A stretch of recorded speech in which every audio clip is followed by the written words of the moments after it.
건강과 관련된 위기 상담을 같이 나누겠습니다.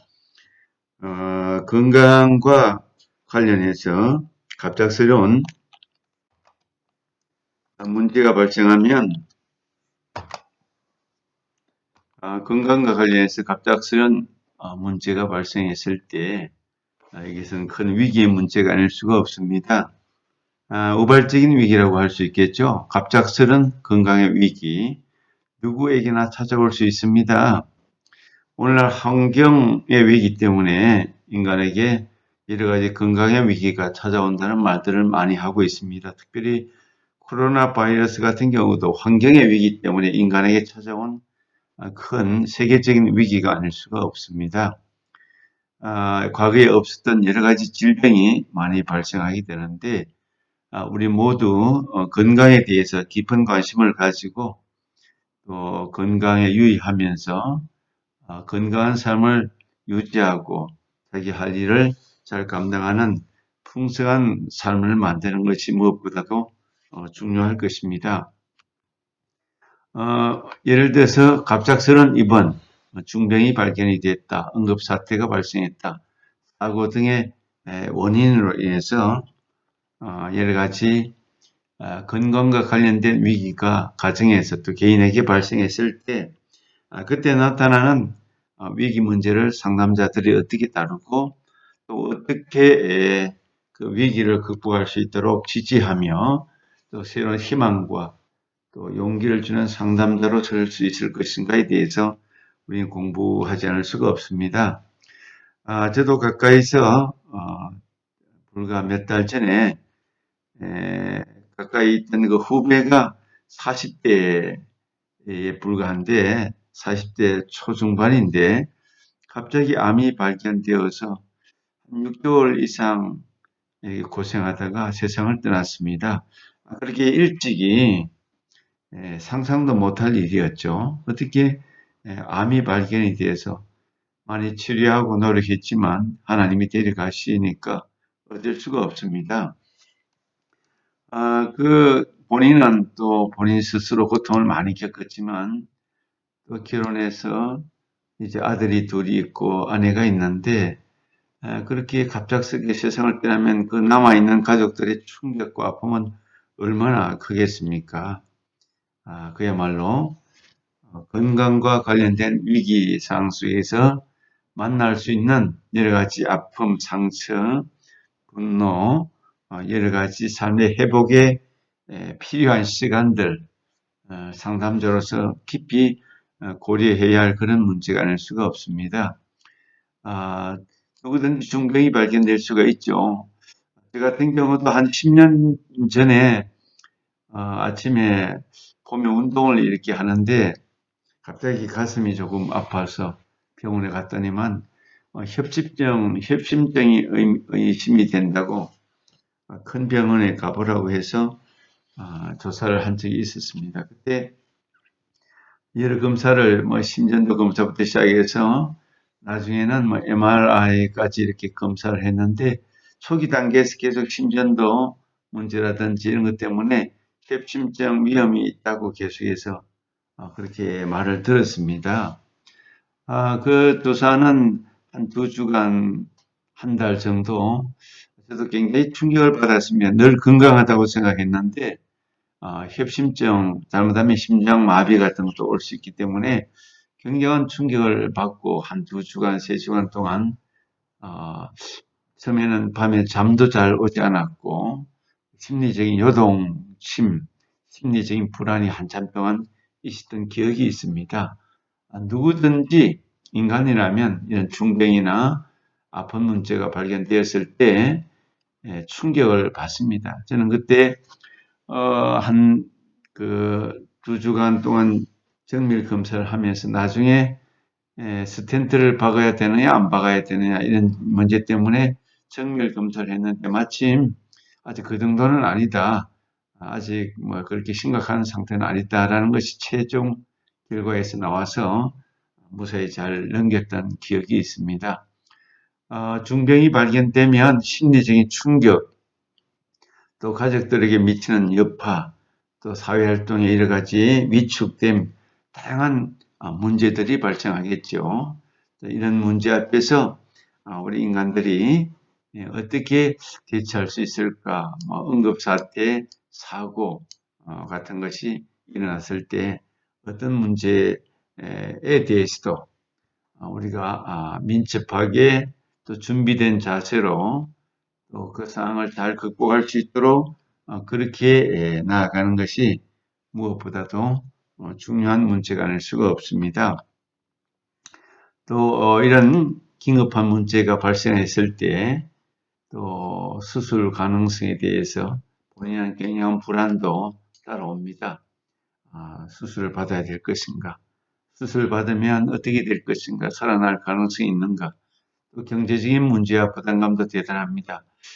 수술하면 또 큰 여러 가지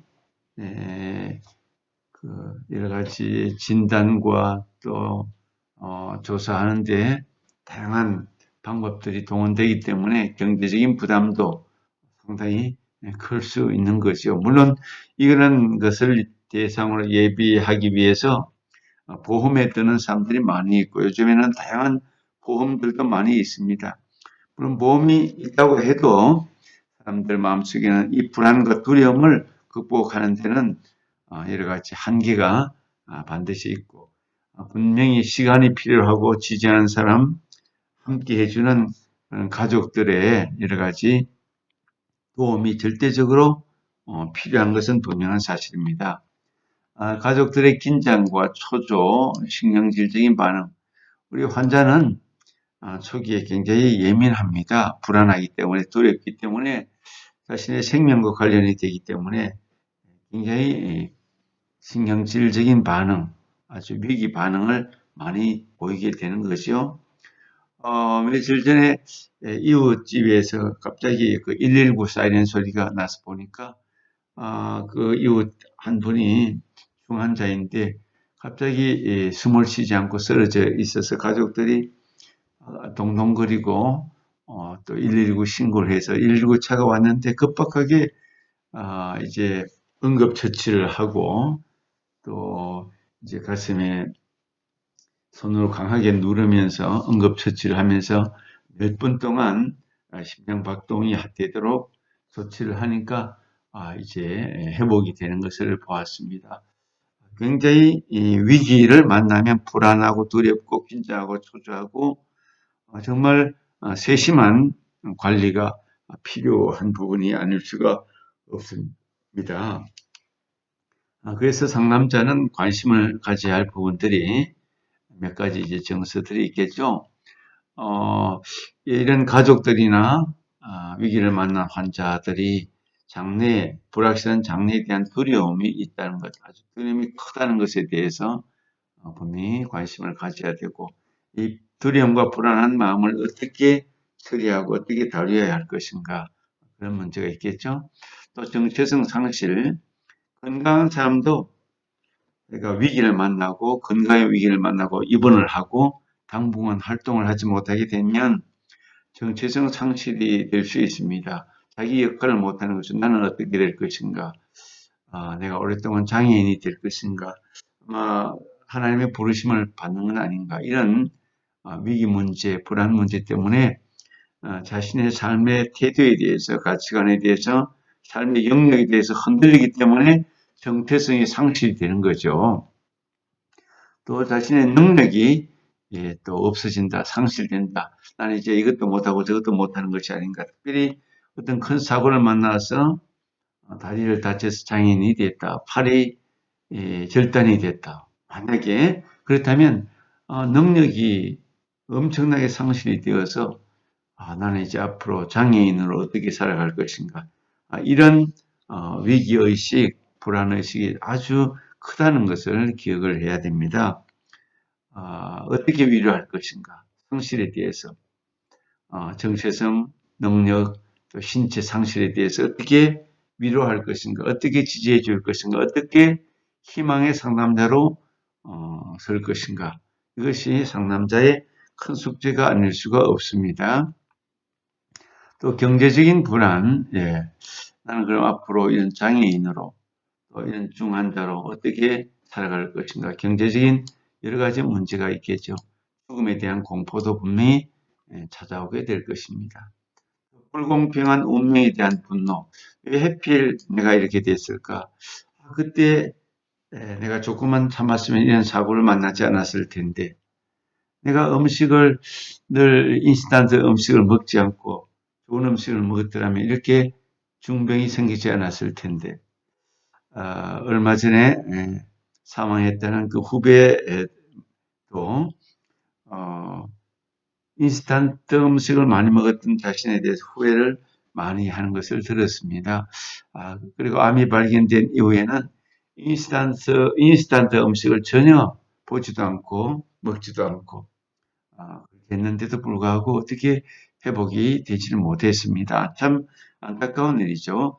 우리 인간은 누구나 사건, 사고, 위기가 발생하기 전까지는 전혀 그런 위기의식을 느끼지 못하는 것입니다. 사람은 위기를 만나봐야지, 문제를 당해봐야지, 사건, 사고를 겪어봐야지, 그때에서 비로소 자기 문제를 짚어보고 자기 문제에 대해서 다시 한번 고민을 하게 되는 것이 인간입니다. 그 다음에 이제 버림받았다는 감정이 들지 않도록 주기적으로 찾아가고 위로해주고 방문해주는 그런 일들도 필요하다. 병원에 오래 있으면 사람들이 처음에는 한두 주 정도 이제 친척들 또 친구들 또 아는 사람들이 찾아오지만 이제 한 달, 두 달 이렇게 지나면 찾아오지 않습니다. 자기들 일이 바쁘기 때문에 못 찾아옵니다. 그렇게 될 때 버림받았다는 그런 나는 아무것도 아니구나, 친구도 필요 없구나, 목회자도 나에게 관심이 없구나, 이런 감정이 들게 됩니다. 그렇게 될 때 주기적으로 또 잊지 않고 찾아가는 것, 함께 해주는 것, 이것이 정말 큰 힘이 되는 거죠. 이처럼 그야말로 건강의 위기, 삶의 위기가 찾아올 때 상담자가 이런 다양한 감정들, 다양한 정서들, 다양한 심리적인 위축감들에 대해서 어떻게 도와줄 수 있을 것인가에 대해서 깊이 고려하고 심리적인 준비를 잘 해야 된다는 것이죠. 그 다음에 이제 장애가 발생했을 때 그럴 수 있습니다. 사건 사고를 통해서 신체적으로, 물론 신체적인 장애가 발생하면 심리적인 장애도 같이 나타날 수 있습니다. 사람이 건강하다가도 어떤 충격을 받고 또 문제가 생기면 심리적으로 또 위축이 심하게 일어나면 심리적인 장애도 같이 발생하게 되는 것이 인간이죠. 한 예를 들어보면 K 집사가 있었는데 이 김 집사였습니다. 40대 초반이었는데 직장에서 사고가 일어났습니다. 이번은 이제 KT, SK 그런 데서 전봇대에 올라가서 이렇게 전선을 잇고 또 선을 통해서 이제 여러 가지 케이블을 통해서 전선이 이어질 수 있도록 해서 가정마다 들어가게 하는 그런 일들을 했기 때문에 전봇대에 올라갔는데 이 전봇대에서 떨어졌습니다. 그래서 팔이 한쪽, 오른쪽 손목 부분과 또 대퇴배 부분이 떨어지는 바람에 높은 데서 떨어져서 골절이 된 거죠. 그래서 오랫동안 이제 병원에 입원해서 뼈가 골절이 됐기 때문에 아주 힘든 시간들, 수술도 여러 차례 받고 그렇게 여러 달 지나면서 회복이 됐지만 장애가 발생한 거죠. 손목도 완벽하게 회복이 안 되고 다리도 완벽하게 회복이 안 됐기 때문에 장애가 발생이 됐습니다. 그래서 장애인 등급을 받게 되고 여러 가지 혜택도 있지만 가족들의 불안감이 당연히 있게 되는 거죠. 이렇게 한 가장이 장애를 입게 되면 가족 전체 구조에 문제가 발생하게 되어 있습니다. 한 예를 들어보면, 이제 이렇게 문제가 발생했을 때, 환자가 집에 있을 때 누가 돌볼 것인가, 누가 환자를 돌볼 것인가, 이것이 가족의 문제입니다. 물론 환자 스스로 장애를 입어도 밥을 차려 먹는다든지 활동할 수 있다면 또 문제가 적지만, 또 밥을 차려줘야 된다든지 또 여러 가지 옆에서 도와줘야 된다면, 나머지 가족들도 자기 일을 해야 되고 직장을 다녀야 되고 한다면 또 어떻게 돌봐줄 수 있을 것인가, 큰 숙제가 아닐 수가 없습니다. 가족 중에 누가 대신 직장에 나갈 것인가, 가장이 문제를 만났을 때, 가장이 직장을 잃게 되었을 때, 또 가장 대신에 누가, 물론 아내도 있고 하겠지만 그것이 쉬운 것인가, 직장을 다시 취업하고 하는 문제가 쉬운 것인가, 결코 쉬운 문제는 아닐 것입니다. 이런 문제를 만났을 때 어떻게 대처할 것인가, 그리고 상실된 환자의 신체, 어, 그렇죠. 뭐 손가락이 잘렸다, 또 어느 한 부분이 장애를 입었다, 이렇게 상실된 신체 문제, 기타 문제를 어떻게 도와줄 것인가, 그런 심리적인 문제를 어떻게 다뤄볼 것인가, 어떻게 잃어버린 상실에 대해서 위로하고 그 마음을 회복하는 데까지 도움을 어떻게 줄 수 있을 것인가. 그 다음에 이제 가족 관계는 또 어떻게 변할 것인가. 가장이 장애를 입었다면 남편과 아내의 관계, 자녀와 아빠의 관계, 가족 전체의 구조는 또 어떻게 변할 것인가. 이것이 아무것도 아닌 것 같지만 아닙니다. 굉장히 큰 변화를 있고, 함께 놀아주던 아빠, 함께 다정다감하게 차를 마시고 운전하고 다녔던 그 남편과 아빠가 그렇게 하지 못할 때 가족은 어떻게 구조가 변하고 상처를 입고, 우리 가족은 앞으로 어떻게 될 것인가, 이런 고민이, 아픔이 없잖아 분명히 일어나게 될 것입니다.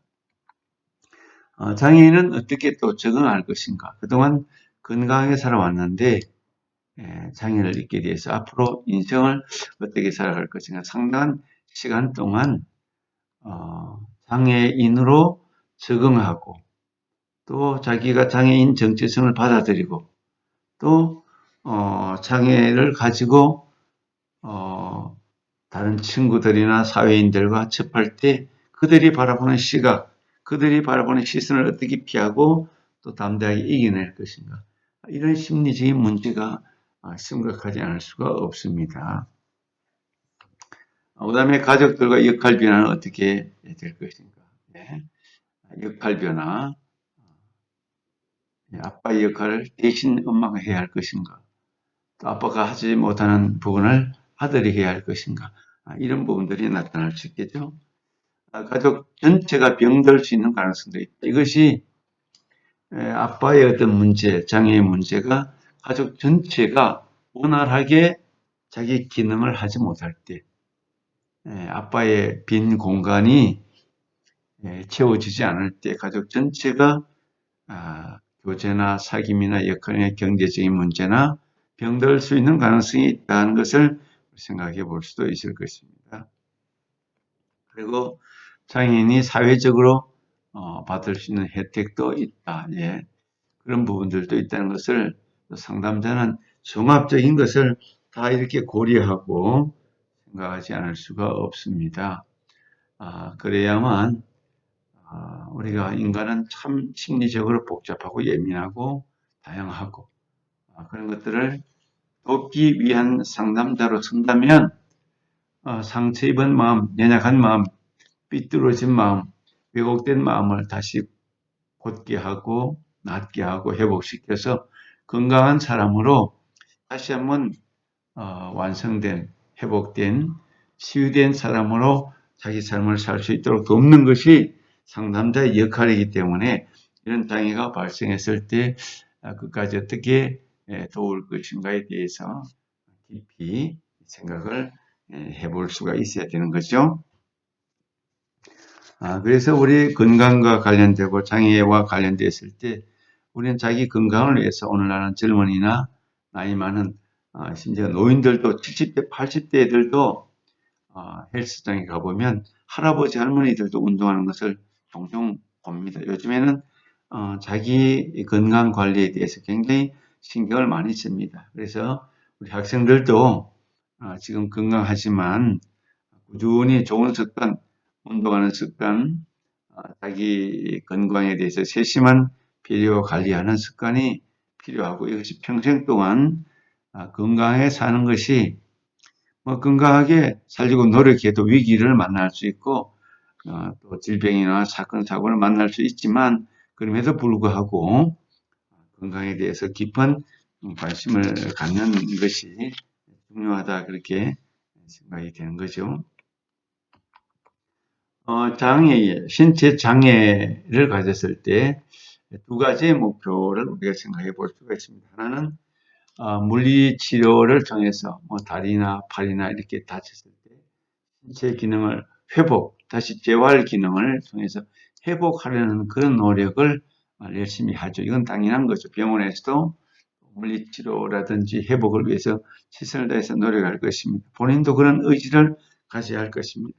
두 번째는 장애를 받아들이고 인정하고 또 긍정적인 측면, 희망을 향해서 살아갈 수 있도록 그렇게 돕는 일, 이 두 가지 차원이죠. 부정적인 마음을 갖지 않고 장애를 받아들이는 거죠. 이제는 받아들이고 시간이 필요하겠죠. 긍정적으로 장애를 가져도 내가 할 수 있는 일이 참 많이 있구나.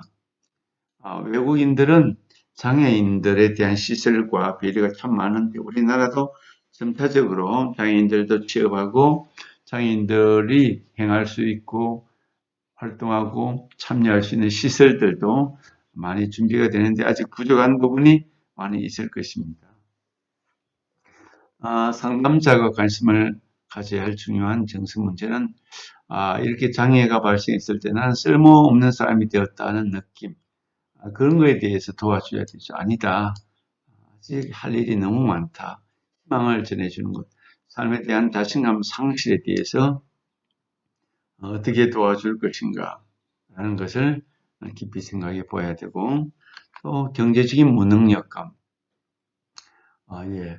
그러나 이제 직장 취업의 길도 찾아볼 수 있다. 목적 상실에 대해서도 다뤄야 하고 상흔, 상처, 흉터 이런 것들 또 장애에 대한 수치심을 또 어떻게 이길 것인가 이런 문제들이 상담자가 장애 입은 내담자를 바라보고 다루어야 할 그런 문제들 또 배척감, 사람들에게 배척을 당한다든지 자기 스스로 희생을 당했다는 분노와 좌절감 이런 것들도 있을 수 있고 또 가족들에 대한 죄책감, 죄의식, 절망감 이런 것들이 장애를 입은 내담자에게 발생할 수 있는 다양한 심리적이고 정신적이고 또 행동적이고 영적인 문제일 수 있기 때문에 이런 것들을 잘 다룰 수 있는 상담자, 위기 상담자가 유능하고 또 훌륭한 상담자로 쓸 수 있다는 것을 기억하고 또 잘 준비해 나갈 수 있으면 참 좋겠습니다. 여기까지 오늘 수업을 하겠습니다. 감사하고 수고 많았습니다.